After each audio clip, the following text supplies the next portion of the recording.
जो fitments factor होता है जिसके आधार पर निर्धारित होता है पूरा वेतन आयोग, एक कर्मचारियों के अंदर एक चर्चा है, अगर वो 3 के आसपास रहता है तो हमारा कुछ न कुछ भला हो जाएगा। अदरवाइज अगर उससे नीचे आता है फिटमेंट फैक्टर तो फिर निश्चित रूप से बस ये है कि चलो ठीक है, कुछ नहीं तो कुछ मिल गया, इतने मतलब होगा। छठा वेतन आयोग में जिन लोगों के स्ट्रक्चर चाहे नीचे से लेकर टॉप टू बॉटम की बात मैं कर रहा हूँ, सबके वेतन में अच्छी खासी वृद्धि हुई थी। 7वें में बड़ी उम्मीद थी कि कुछ होगा, लेकिन शायद विज्ञापन ज़्यादा हुआ, मिला कम।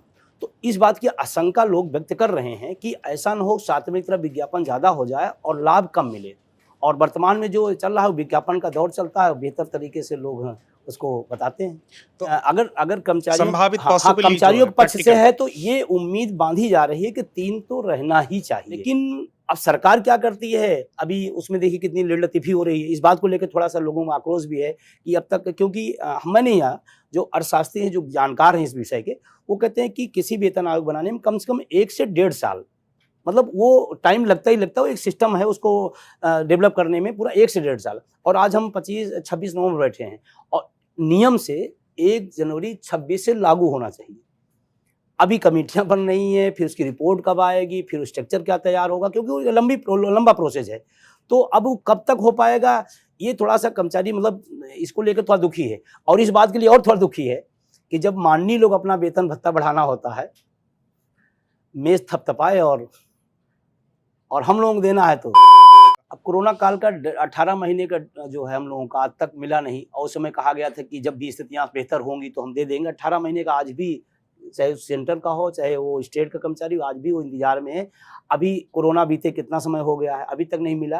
तो बहुत ज़्यादा तो आशान्वित नहीं है, लेकिन मिल जाए तो अच्छी बात है, स्वागत करते हैं।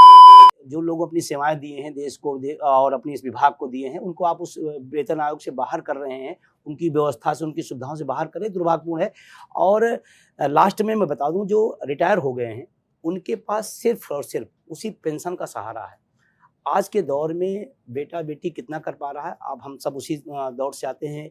या मैं तो दूसरी बात नहीं, मैं अपनी बात कर रहा हूँ। हमको भी माँ बाप ने पाला होगा, मेरा लाल है, मेरा पीला है और बड़े सपने पूरा करेगा, लेकिन हम कितना कर पा रहे हैं, मैं खुद महसूस करता हूँ, अपनी बात कर रहा हूँ।